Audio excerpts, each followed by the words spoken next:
చంద్రబాబు నాయుడు గారిని ఈ కార్యక్రమాన్ని ఉద్దేశించి మాట్లాడవలసిందిగా కోరుతున్నాం.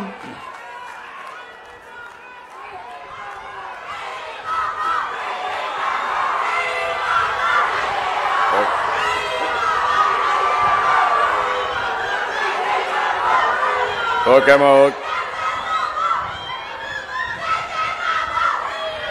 అందరికీ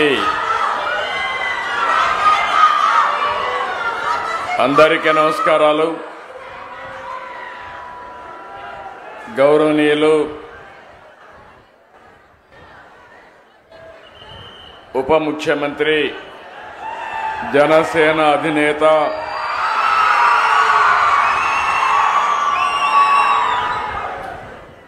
ఎప్పుడు కూడా ఒకటే ఆలోచన,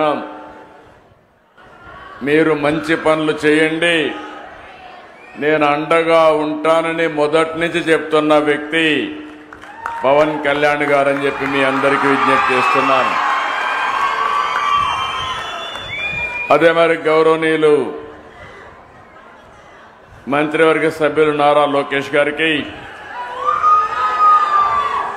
బీజేపీ రాష్ట్ర అధ్యక్షులు గౌరవనీయులు పివిఎన్ మాధవ్ గారికి, గౌరవ పార్లమెంట్ సభ్యులు కేశినేని శివనాథ్ గారికి, గౌరవ శాసనసభ్యులు బోండా ఉమామహేశ్వరరావు గారికి, గద్దె రామ్మోహన్ రావు గారు, ఆర్టీసీ చైర్మన్ కొనకళ్ళ నారాయణరావు గారు, వైస్ చైర్మన్ పిఎస్ మునరత్నం గారు, ప్రిన్సిపల్ సెక్రటరీ కాంతిలాల్ దాండే గారు, ఎండి ఏపీఎస్ఆర్టీసీ ద్వారకా తిరుమలరావు గారు, ఈరోజు ఈ కార్యక్రమంలో మా పక్కన కూర్చున్న ఆడబిడ్డలు శ్రీమతి ఉమా, శ్రీమతి రత్నవేణి, వీళ్ళిద్దరిని కూడా మీ అందరి తరపున ప్రతినిధులుగా ఉచిత ప్రయాణ సౌకర్యాన్ని ఏర్పాటు చేస్తున్నాం. కాబట్టి మొదటి లబ్ధిదారులుగా వారిని గుర్తించి వారిని గౌరవించామని చెప్పి నేను మీకు తెలియజేస్తున్నా. ఇక్కడుండే మీకే కాకుండా రాష్ట్రంలో ఉండే 2,62,00,000 మంది మహిళలకు విజ్ఞప్తి చేస్తున్నా. ఈరోజు నేను చేసిన కార్యక్రమం స్వాతంత్ర దిన సందర్భంగా చేశాను. మీకు ఆర్థిక స్వాతంత్రం కల్పించడమే నేను ధ్యేయంగా పనిచేస్తున్నాం. నేను గాని పవన్ కళ్యాణ్ గారు గాని బీజేపీ గాని తప్పకుండా మా ఆడబిడ్డలకు మహర్దశ వచ్చే వరకు మీకు మేము అండగా ఉంటామని హామీ ఇస్తున్నా. ఈరోజు మీ ఆనందం చూస్తున్నా. మీ ఆనందం కోసమే మేము పనిచేస్తున్నాం. నేను అందుకనే ఒక మాట చెప్పాం, ఏమమ్మా ఆడబిడ్డలు అందరూ ఆనందంగా ఉన్నారా? అక్కలు చెల్లెళ్ళు ఆనందంగా ఉన్నామంటే ఊరంతా అయినపేట గట్టిగా చప్పట్లు కొట్టి హర్షాన్ని వ్యక్తం చేయండి.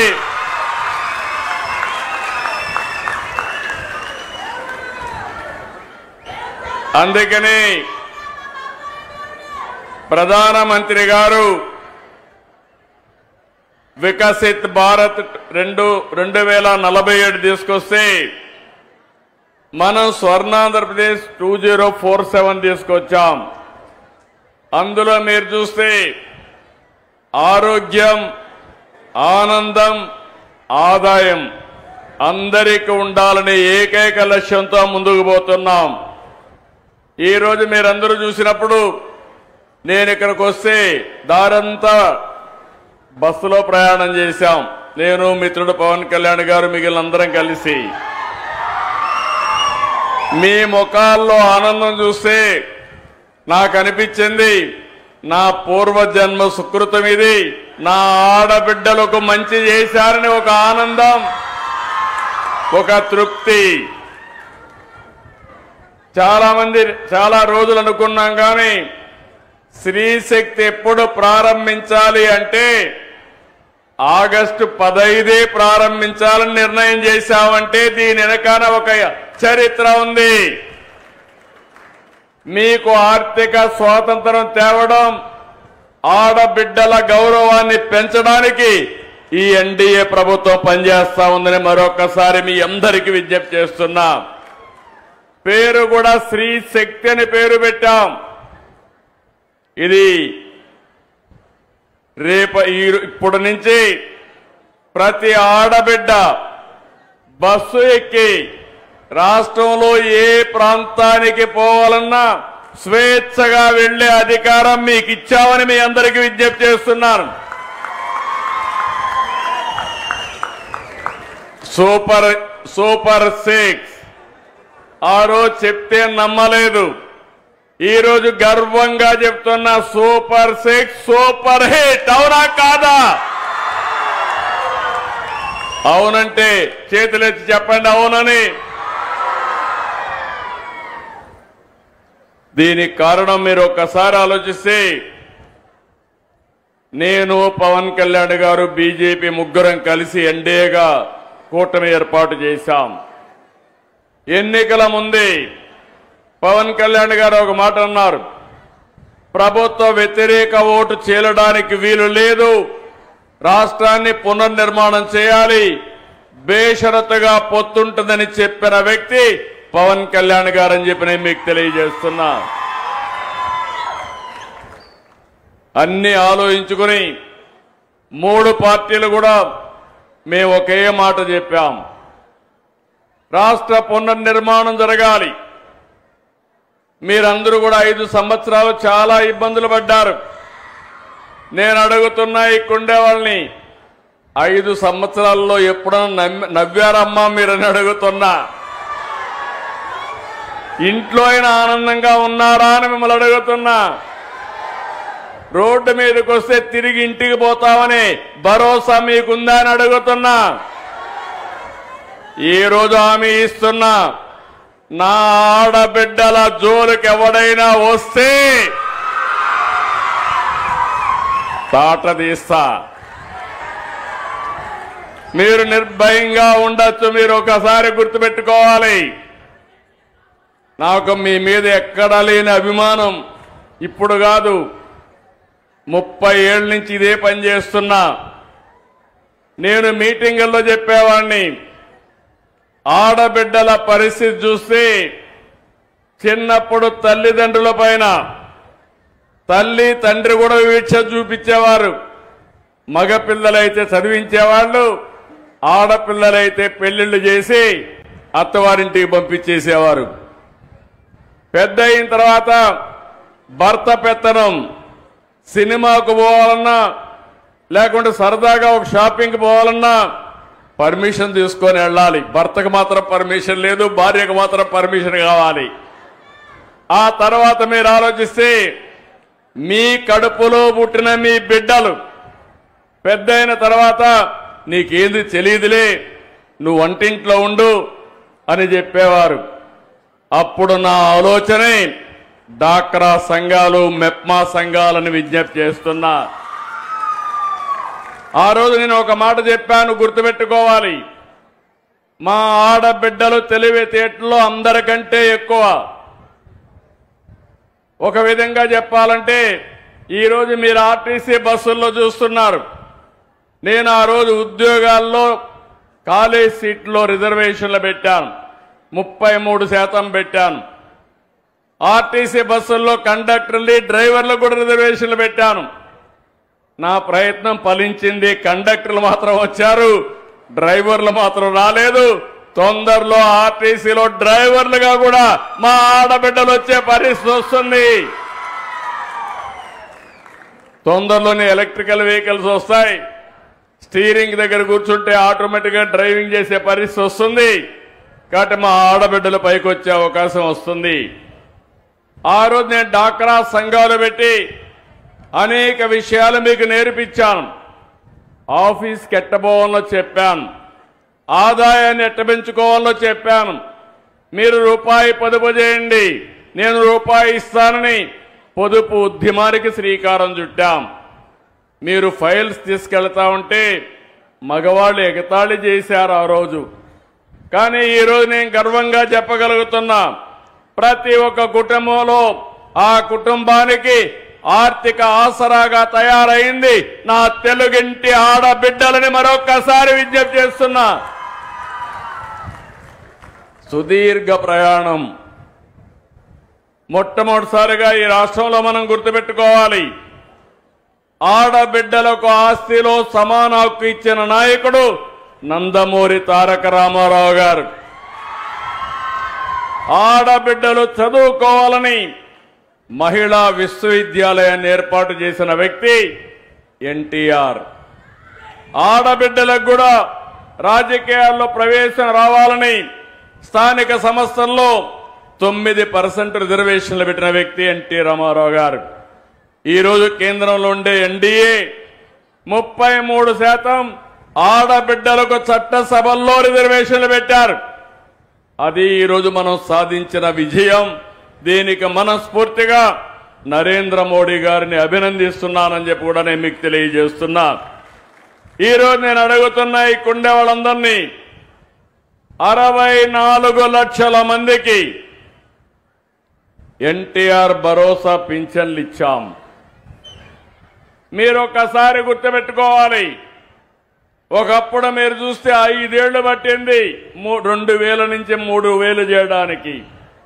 నేను వస్తానే ఒకే మాట చెప్పాను, ఏప్రిల్ నుంచి ఇస్తానని. పింఛన ఏప్రిల్ నుంచి ఇచ్చామా లేదా అని మిమ్మల్ని అడుగుతున్నా. 64 లక్షల మందికి ఇస్తున్నాం. ఇంకో పక్కన ఆడబిడ్డలున్నారు. తల్లికి వందనం మొన్నే ఇచ్చా. ఎంతమంది పిల్లలుంటే అంతమంది పిల్లలకి 15,000 ఇచ్చామా లేదా అని అడుగుతున్నా. ఇచ్చుంటే గట్టిగా చప్పట్లు కూడా చెప్పండి. మీరు కూడా గుర్తుపెట్టుకోవాలి, ఏదో రాజకీయాల్లో మంచి ప్రభుత్వాన్ని అన్ని పనులు చేసినప్పుడు మాకు ప్రచారం చేసే బాధ్యత ప్రజలే తీసుకోవాల్సిన అవసరం ఉంది. మళ్ళీ మీ భవిష్యత్తుకు నాంది పలకాలన్నా, కంటిన్యూగా మంచి పనులు జరగాలన్నా ఎప్పటికప్పుడు ప్రజా చైతన్యం కూడా చాలా అవసరం అని చెప్పి నేను మీకు తెలియజేస్తున్నా. ఈరోజు అన్నదాత సుఖీభవ పథకం వచ్చిందా లేదా అని ఆడబిడ్డలు అడుగుతున్నా. మీ ఇంట్లో మగవాళ్ళకి అన్నదాత సుఖీభవ కింద కేంద్రం 2,000, మనం 5,000, 47 లక్షల మందికి 7,000 రూపాయలు చొప్పునేశాం. దీపం నేనే ఇచ్చా. వంట గ్యాస్ సిలిండర్లు మా తల్లిని చూసేవాణ్ణి. వంటింటికి పోతే, వంట రూములోకి పోతే బయట వస్తే కళ్ళల్లో నీళ్లు వచ్చేటివి. రోజంతా వంటగదిలో గడిపేవాళ్ళు. అది చూసిన తర్వాత నాకు అనిపించింది, నా తల్లి పడిన కష్టం నా ఆడబిడ్డలు కష్టపడకూడదని మొట్టమొదటిసారిగా దేశంలో దీపం కార్యక్రమం ప్రవేశపెట్టిన పార్టీ ఆ రోజు తెలుగుదేశం పార్టీ. ఈరోజు మళ్ళీ 2-3 గ్యాస్ సిలిండర్లు ఉచితంగా ఇస్తున్నా. అవునా కాదా అని అడుగుతున్నా. ఆనందంగా ఉన్నారా అని అడుగుతున్నా మిమ్మల్ని అందరినీ. మీ పిల్లలకు ఇప్పుడే బస్సు ఎక్కాం. బస్సులో నేను ఒక 10 మందితో మాట్లాడాను. 10 మందితో మాట్లాడితే పవన్ కళ్యాణ్ గారు కూడా మాట్లాడారు, లోకేష్ గారు మాట్లాడారు, మాధవ్ గారు మాట్లాడాం. అందరూ ఒకటే ఆనందంగా ఉన్నారు. ఈరోజు మాకు 1,500 నుంచి 2,000 రూపాయలు నెలకు భారం తగ్గుతా ఉంది, ఖర్చు తగ్గుతా ఉందని ఆడబిడ్డలు ఆనందపడే పరిస్థితికి వచ్చారు. అది ఈరోజు స్త్రీ శక్తి పథకం వల్ల లాభం అని చెప్పి కూడా నేను మీకు తెలియజేస్తున్నా. ఈరోజు మేము ఇచ్చిన సంక్షేమ కార్యక్రమాలే కాకుండా ఎన్నికల మేనిఫెస్టోలో చెప్పాం, 20 లక్షల ఉద్యోగాలు ఇస్తామని చెప్పాం. మెగా డిఎస్ఏ పెట్టాం.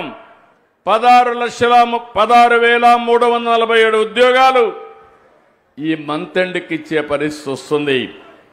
నేను ఒకటి హామీ ఇస్తున్నా, 5 సంవత్సరాల్లో 20 లక్షల ఉద్యోగాలు కల్పించడానికి ఈ ప్రభుత్వం సిద్ధంగా ఉన్నాం. తప్పకుండా చేస్తామని మరొకసారి మీ అందరికీ హామీ ఇస్తున్నా. ఇప్పటికీ మిమ్మల్ని అందరినీ వేధిస్తున్నటువంటి ల్యాండ్ టైటిలింగ్ యాక్ట్ కూడా రద్దు చేశాం. అన్నా క్యాంటీన్లు పెట్టాం. మీరు ఎవరైనా ఇక్కడికి వస్తే పని చేసుకుని అన్నా క్యాంటీన్లో భోంచేసి బస్సు ఎక్కి ఒక్క పైసా ఖర్చు లేకుండా సురక్షితంగా ఇంటికి వెళ్లే ఏర్పాటు చేశాం. ఇవన్నీ కూడా మొట్టమొదటిసారిగా నేను సంతకాలు చేశాను. అదే సమయంలో సూపర్ 6 అంతా కూడా ఈరోజు ఇంప్లిమెంట్ చేశాం. ఈరోజు మిమ్మల్ని చూస్తున్నాను, కొంతమంది కావాలని అనవసరంగా కన్ఫ్యూజ్ చేస్తున్నారు. ఈరోజు ఎన్నో సమస్యలు ఉన్నాయి. మా మిత్రుడు పవన్ కళ్యాణ్ గారు అడిగారు, సార్ ఇవన్నీ సాధ్యమా అన్నారు. నేను ఒకటే చెప్పాను, తప్పకుండా మనసుంటే సాధ్యం. మన ఆడబిడ్డలకు ఇవ్వాలి, ఇచ్చి తీరతానని ఆ రోజు చెప్పాను. మాట నిలబెట్టుకున్నామని మరొక్కసారి విజ్ఞప్తి చేస్తున్నా. Palle Velugu, ultra Palle Velugu, city ordinary, express, metro express, వీటిలో ఏ బస్సు ఎక్కినా, ఎంత దూరం వెళ్ళినా, జిల్లాలు మారినా ఎవరికి ఇబ్బంది లేకుండా ప్రయాణ సౌకర్యం ఏర్పాటు చేసే బాధ్యత ఈ ప్రభుత్వానిది. 11,449 బస్సుల్లో 8,458 బస్సులు మీకోసం స్త్రీశక్తి కోసం కేటాయించాం. ప్రతి తల్లి అత్తింటిలోని తన కూతుర్ని ఉచిత బస్సులో వెళ్లి చూసి తిరిగి రావచ్చు. పైసా ఖర్చు లేదు. ప్రతి కోడలు అత్తతో కలిసి ఉచిత బస్సులో మార్కెట్కి పోయి సరుకులు కొనుక్కొని ఇంటికి పోయే పరిస్థితి వస్తుంది.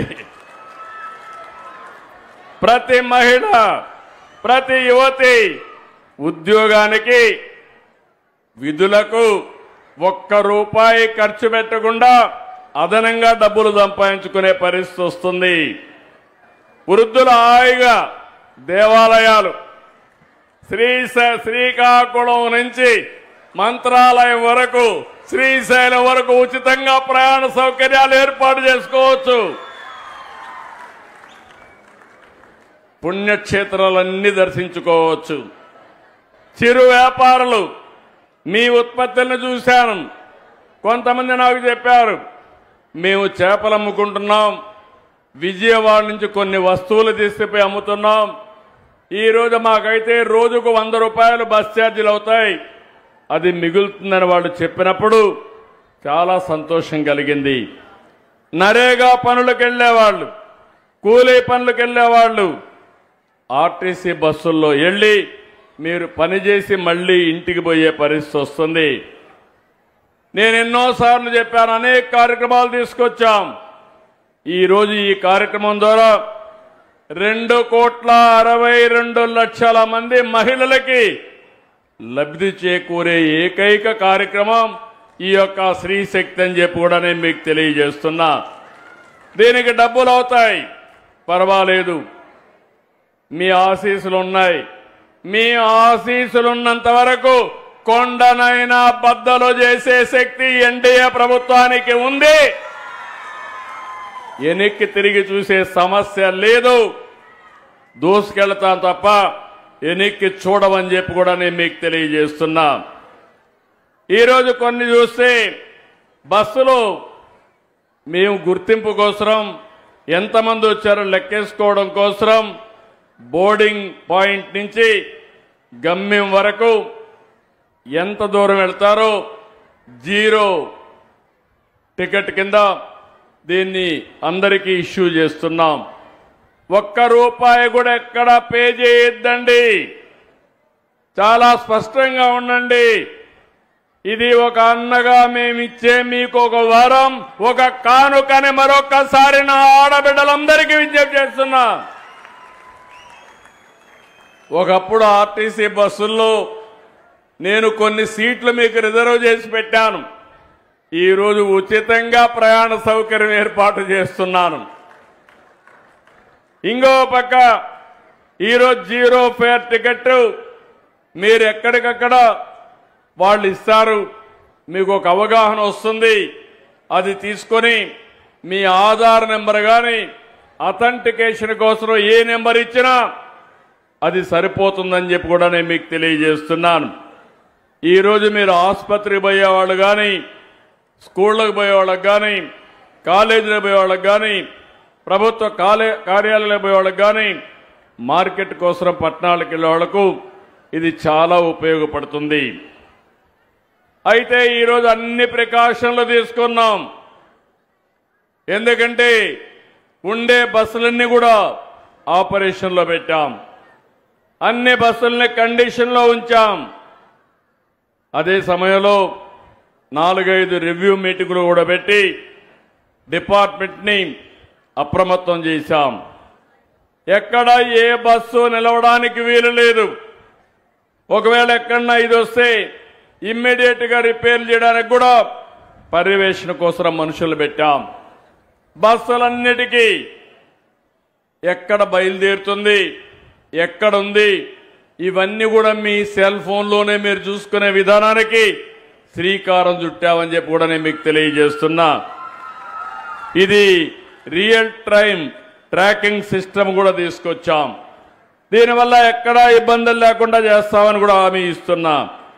ఈరోజు ఇంకొక పక్కన 129 డిపోలు ఉన్నాయి, 423 బస్ స్టేషన్లు ఉన్నాయి, 4 జోనల్ వర్క్షాపులు ఉన్నాయి. అన్ని వ్యవస్థలను బలోపేతం చేశాం.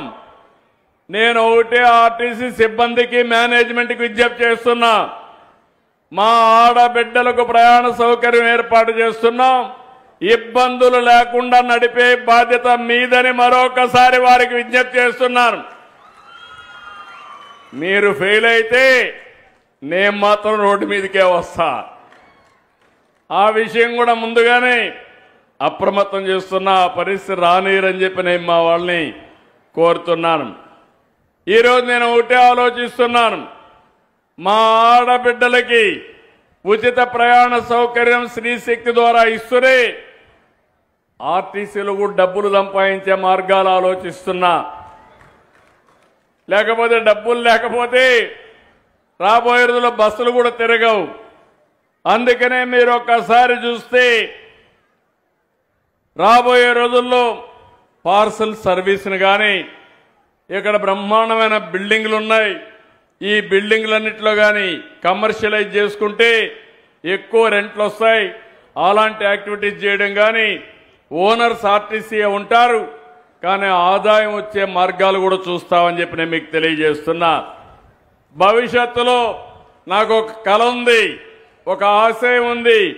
ఇప్పటి నుంచి ఏ బస్సు కొన్నా ఎలక్ట్రికల్ వెహికల్సే బస్సులే కొంటాం. ఆ బస్సులు కూడా ఏసీ బస్సులే కొంటామని మీ అందరికీ విజ్ఞప్తి చేస్తున్నా. ఒక రోజున ఈ బస్సులన్నీ ఏసీ బస్సులుగా మారితే దర్జాగా మా ఆడబిడ్డలు పబ్లిక్ ట్రాన్స్పోర్ట్లు ఎక్కడికి కావాలన్నా తిరిగే పరిస్థితి వస్తుందని చెప్పి కూడా నేను మీకు తెలియజేస్తున్నా. ఇక్కడికి వచ్చినప్పుడు నేను ఒకటే ఆటో డ్రైవర్లకు కూడా విజ్ఞప్తి చేస్తున్నా. వాళ్ళ కష్టాలు కూడా ఉంటే నేను అన్ని ఆలోచిస్తున్నా. ఈ ప్రభుత్వం అందరి ప్రభుత్వం. నేను కానీ, జనసేన కానీ, బీజేపీ కానీ ప్రతి ఒక్కరికి న్యాయం చేయాలన్న ఆలోచన తప్ప ఏ ఒక్కరికి ఇబ్బంది పెట్టమని మరొకసారి మీ అందరికీ విజ్ఞప్తి చేస్తున్నాను. నేను ఆడబిడ్డల కోసం ఈ కార్యక్రమం చేశాం. అదే సమయంలో ఆటో డ్రైవర్లకు ఏదైనా సమస్యలు వస్తే కేబినెట్ సబ్ కమిటీ కూడా వేశాం. అవన్నీ కూడా స్టడీ చేసి వాళ్ళకు కూడా న్యాయం చేస్తాం. ఈరోజు ఇదే కాకుండా ఇంకొక పక్క మీరు ఒకసారి చూస్తే అనేక కార్యక్రమాలు ఆడబిడ్డలకు చేశాం. డాక్రా రుణమాఫీ చేశాం, పసుపు కుంకుమ కార్యక్రమం తీసుకొచ్చాం, ఆడబిడ్డల ఆత్మ గౌరవం పెరగడానికి మరుగుదొడ్ల నిర్మాణం పెట్టాం, గర్భిణీలు బాలింతలకు పౌష్టికాహారం తీసుకొచ్చాం, బేబీ కిట్లు ఇచ్చాం, తల్లి బిడ్డ ఎక్స్ప్రెస్ పెట్టాం. ఇలాంటి కార్యక్రమాలు చాలా కార్యక్రమాలు చేశాం. ఆ రోజు నేను చేసిన కార్యక్రమాల తర్వాత 4వసారి ముఖ్యమంత్రి అయిన తర్వాత నా ఆడబిడ్డల్ని పారిశ్రామికవేత్తలుగా తయారు చేయడానికి డాక్రాలో మెప్మాలో ఎంఎస్ఎంఈలకు ప్రాధాన్యత ఇస్తున్నాం. అంతేకాదు రాబోయే రోజుల్లో 1,00,000 మంది డాక్రా సంఘాల్లో మెప్మా సంఘాల్లో పారిశ్రామికవేత్తలుగా తయారు చేసి ఒక శక్తివంతమైన మహిళా శక్తిగా తయారు చేస్తాం. నేను ముందే మీకు చెప్పాను, ఒకప్పుడు రాష్ట్రంలో నేను కూడా చాలా బాధపడ్డాను. ఒక పక్క గంజాయి, ఒక పక్క డ్రగ్లు. దీంతో ఎవడైనా డ్రగ్ తీసుకున్న వాడికి, గంజాయి తాగిన వాడికి తల్లి భార్యకు వ్యత్యాసం తెలియదు. అలాంటి అగత్యాలు చూశాం. ఈరోజు ఈగలనే వ్యవస్థను పెట్టి రాష్ట్రంలో గంజాయిని వీలైనంత వరకు నిర్మూలించాం. ఒకటే హామీ ఇస్తున్నా, ఎవడైనా సరే గంజాయి అమ్మినా డ్రగ్స్ అమ్మినా అదే చివరి రోజు వారికి మరొక్కసారి హెచ్చరిస్తున్నా. మా ఆడబిడ్డలందరికీ హామీ ఇస్తున్నా, ఎవరైనా మీ జోలుకొస్తే నేను అందులో బాధితుడిని. ఆడబిడ్డలు అవమానం చేసినప్పుడు ఇంట్లో వాళ్ళు ఏ విధంగా బాధపడతారో చూశా. మా మిత్రుడు పవన్ కళ్యాణ్ గారు కూడా ఆ బాధ అనుభవించాం. ఇవి తెలిసిన వ్యక్తులం. అందుకే ఏ ఆడబిడ్డ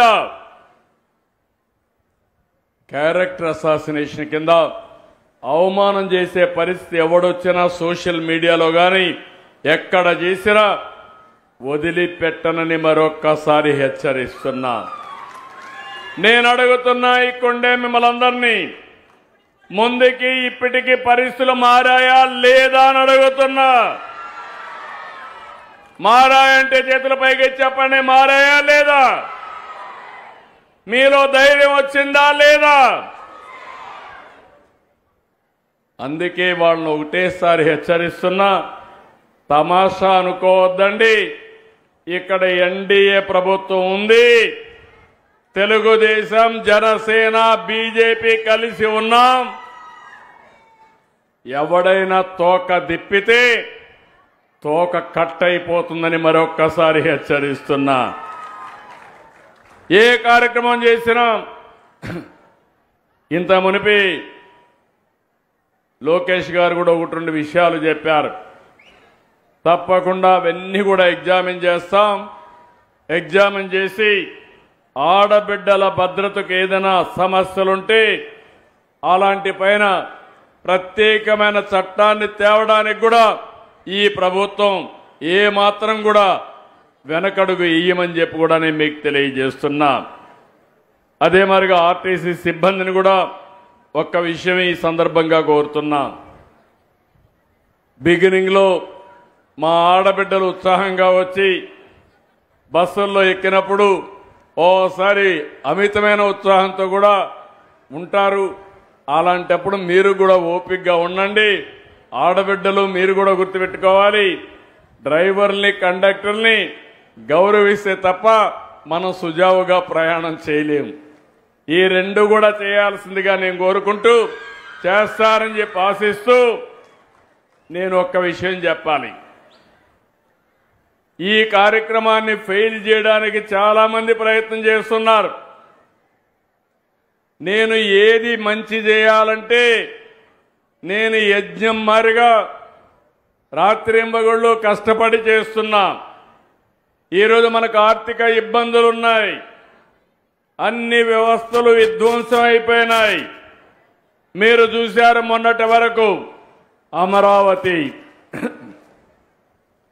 ఎంత దుర్మార్గం అంటే 29,000 మంది రైతులు 34,000 ఎకరాలు భూమి ఒక్క పైసా తీసుకోకుండా ఈ ప్రభుత్వం పైన నమ్మకంతో ల్యాండ్ పూలింగ్ లో ఇచ్చారు. అలాంటి ప్రాంతాన్ని శ్మశానం అన్నారు, ఎడారిగా చేశారు. ఇది ఎడారి కాదు. భవిష్యత్తులో ఒక సుందర నగరంగా తయారు చేసే బాధ్యత మాదని ఈరోజు ముందుకు తీసుకుపోయాం. కేంద్రం సహకరించారు. 15,000 కోట్ల రూపాయలు ఆర్థిక సహాయం వచ్చేట్టుగా చేశారు. పనులన్నీ అవుతున్నాయి. పోలవరం ఆ ప్రాజెక్టు మనందరికీ అవసరం. సాగునీరు, త్రాగునీటి సమస్య పరిష్కారం కావాలంటే పోలవరాన్ని పూర్తి చేసుకోవాలి. అదే ఆరో తెలుగుదేశం ప్రభుత్వం అధికారం ఉంటే 2020కి పోలవరం పూర్తయ్యేది. డయాఫామ్ వాల్ పూర్తిగా కొట్టుకొంబోయేటిగా చేశారు. అన్ని సమస్యలను పరిష్కారం చేశాం. మళ్ళీ దాన్ని ట్రాక్లో పెట్టాం. వీలైనంత తొందరలో పోలవరం కూడా పూర్తవుతుంది. కేంద్రం 11,500 కోట్ల రూపాయలు పోలవరానికి నిధులు ఇచ్చే పరిస్థితికి వచ్చారు. ఇంకో పక్క విశాఖపట్నం ప్రధానమంత్రి గారు స్వయంగా కలుగజేసుకుని విశాఖపట్నం స్టీల్ ప్లాంట్ కాపాడడానికి 12,500 కోట్ల రూపాయలు ఇచ్చారు. ఇది కాకుండా విశాఖపట్నంలో రైల్వే జోన్ శాంక్షన్ చేశారు. నిన్నే ఆంధ్రప్రదేశ్కి సెమీ కండక్టర్ ఇండస్ట్రీ ఇచ్చారు. కేంద్రం అన్ని విధాలా సహకరిస్తా ఉంది. నేను ఒకటే మీ అందరికీ హామీ ఇస్తున్నా, ఈ ప్రభుత్వం మీ అందరి ప్రభుత్వం, మీకు అండగా ఉండే ప్రభుత్వం. అయితే మీరు చేయాల్సింది ఏ కార్యక్రమాలు అయితే మేము చేస్తున్నామో దాన్ని పూర్తిగా సహకరించే బాధ్యత మీ అందరిదని విజ్ఞప్తి చేస్తున్నా. నిన్ననే పులివెందల్లో జడ్పీటీసీ ఎన్నిక జరిగింది. కొంతమంది నాయకులు నన్ను విమర్శిస్తున్నారు. అక్కడ ప్రజలు ఒక క్వశ్చన్ అడిగారు. 30 సంవత్సరాల తర్వాత ఓటు వేశాను, అందరికీ దండాలు అని ఒక వ్యక్తి బ్యాలెట్ బాక్స్లో కాగితం వేశాడు. అంటే 30 సంవత్సరాలు అక్కడ ఓటు వేయలా, మొట్టమొదటిసారిగా ఓటు వేశారు. అంటే వాళ్లకు ఓటు హక్కు రాలేదు. ఈ యొక్క 79వ స్వాతంత్ర దినోత్సవ సందర్భంగా వాళ్లకు స్వాతంత్రం వచ్చిందని మీ అందరికీ విజ్ఞప్తి చేస్తున్నా. ఇంకో పక్క ఇంకొకతను కాగితం వేశాడు, మా వివేక సార్కి న్యాయం చేయండి సార్ అని. చెయ్యాలనా లేదా న్యాయం? చెయ్యాలనా లేదా న్యాయం? నాయకులు సమాధానం చెప్పండి. నేను ఒకటే చెప్తున్నా మీ అందరికీ, కొంతమంది నేరస్తులు, కరుడుగట్టిన నేరస్తులు రాజకీయ ముసుగులో వచ్చి సమాజాన్ని అతలాకుతలం చేయాలనుకుంటున్నారు. అందుకే చెప్పా, సిబిఎన్ 14 సిబిఎన్ కాదు, 95 సిబిఎన్. అందులో నేను గాని, పవన్ కళ్యాణ్ గారు గాని, బీజేపీ గాని ఎక్కడా అన్యాయం చేయం, ఎవరి జోలుకు రావు. ప్రజాస్వామ్యాన్ని అపహాస్యం చేసిన, నేరాలు చేసి రాజకీయ ముసుగులో తప్పించుకోవాలన్నా వదిలిపెట్టే సమస్య ఉండదు, ఉండబోదని మరొకసారి విజ్ఞప్తి చేస్తున్నా. నేను ఇప్పుడు మిమ్మల్ని అడుగుతున్నా, ఈ 2 క్వశ్చన్స్కి సమాధానం చెప్పాలనా లేదా? మనం మీ అందరి బాధ్యత అవునా కాదా? మీ అందరి బాధ్యతే మా బాధ్యత. ఆ విషయం కూడా చెప్తున్నా. రాబోయే రోజుల్లో ఎక్కడా రిగ్గింగులు ఉండవు, ఇష్టానుసారంగా చేయడానికి వీలు లేదు. ప్రజాస్వామ్యయుతంగా ఈ పార్టీ ఉంటుంది, ఎన్డీఏ ఉంటుంది. అదే సమయంలో నిరంతరం మీకోసం పనిచేస్తామని మరొక్కసారి తెలియజేసుకుంటూ, ఈరోజు నాకెంత ఆనందంగా ఉందంటే, మనందరం స్వాతంత్ర దినాన్ని జరుపుకుంటే నా ఆడబిడ్డలకు ఆర్థిక స్వాతంత్రం ఇవ్వడానికి ముందుకొచ్చానని ఎక్కడ లేని ఆనందం ఉంది, తృప్తి ఉంది. ఇదే కాదు, మేము 3 పార్టీలు కూడా కష్టపడేది, సంపద సృష్టించేది మీరు మీ కుటుంబాలు బాగుండాలని, మీ కష్టాలు తీరాలని నిరంతరం పనిచేస్తున్నాం. అందుకే ఆ రోజే చెప్పాం, సమిక్షేమం, అభివృద్ధి, సుపరిపాలన ఈ మూడు కూడా కలిపి తీసుకొని ముందుకు పోతామని చెప్పాం. ఈ రోజే నేను అనౌన్స్ చేశాను, మీరు ఏ ఆఫీసుకు పోయే పని లేదు. మీ సెల్ ఫోన్లో వాట్సాప్కి వెళితే 700 సేవలు ఆటోమేటిక్గా మీకు అందుబాటులోకి వచ్చాయి. అది ఈరోజు ఎన్డీఏ పరిపాలన. ఇక్కడ అదే సుపరిపాలన. ఒకప్పుడు మన భూములు కబ్జా చేస్తే ఆ భూములు కాపాడుకోలేని పరిస్థితి. ఒకప్పుడు మన భూమి మనది, పట్టాదారు పాసు పుస్తకం మనది, ఆ పట్టాదారు పాసు పుస్తకం పైన బొమ్మ మాత్రం వేరే వాళ్ళది. ఇప్పుడు అవి లేవు. రాజముద్రతో, ప్రభుత్వ అధికార ముద్రతో మీకందరికీ పట్టాదారు పాసు పుస్తకాలు ఇచ్చిన పార్టీ ఎన్డీఏ అని చెప్పి కూడా నేను మీకు తెలియజేస్తున్నా. ఇలాంటి అనేకమైన వినూత్నమైన కార్యక్రమాలకు శ్రీకారం చుట్టాం. చాలా సంతోషం.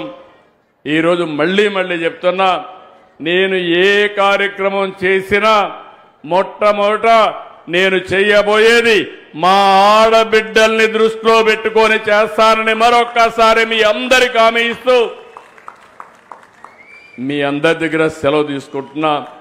జై హింద్. నాటి అమరావతిని ఏలినటువంటి గౌతమీపుత్ర శాతకర్ణి పరిపాలనా వైభవంతో ఆంధ్రప్రదేశ్ రాష్ట్రాన్ని అభివృద్ధి రాష్ట్రంగా మార్చినటువంటి గౌరవ ముఖ్యమంత్రి వర్యులు మరి ఈ సందర్భంగా ఫ్లాగ్ ఆఫ్ చేయవలసిందిగా వారికి సాదర స్వాగతం, సుస్వాగతం తెలియజేస్తూ ఆహ్వానిస్తున్నాం. మన ఆంధ్రప్రదేశ్ ఆత్మవిశ్వాసాన్ని ఆకాశానికి చేర్చిన నాయకుడు, సుస్థిర అభివృద్ధి అనే దివ్య దీపాన్ని వెలిగించినటువంటి మార్గదర్శి, పలుతరములు మము పరిపాలించర స్వామికుడా.